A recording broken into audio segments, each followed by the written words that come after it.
మండల కేంద్రంలోని ప్రభుత్వ కార్యాలయాలు మందుబాబులకు అడ్డాగా మారింది. మండల పరిషత్ అభివృద్ధి కార్యాలయం, మండల రెవెన్యూ అధికారి కార్యాలయం, మండల విద్యాశాఖ అధికారి కార్యాలయం, మండల వ్యవసాయ అధికారిని కార్యాలయం, వెలుగు కార్యాలయం, సచివాలయ కార్యాలయం, రైతు సేవా కేంద్రం అన్ని ఒకే సముదాయంలో ఏర్పాటు చేశారు.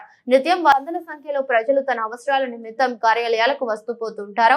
ఈ నేపథ్యంలో ఎక్కడ చూసినా ఖాళీ మద్యం సీసాలు, ఇస్తారులు కనపడుతుండటంతో ప్రజలు ముక్కున వేలు వేసుకుని వెళ్లాల్సిన పరిస్థితి ఏర్పడిందని పలు విమర్శలు వినపడుతున్నాయి.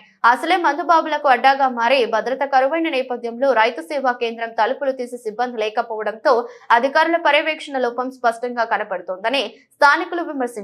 ఒకే ప్రాంతంలో 7-8 ప్రభుత్వ కార్యాలయాలు ఉన్నప్పటికీ భద్రత కరువైందని స్థానికులు అనుకుంటున్నారు.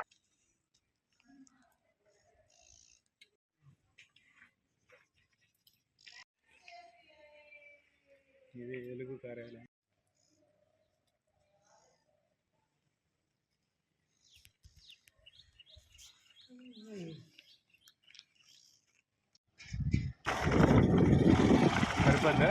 పోనీ లోపల ఇవ్వండి.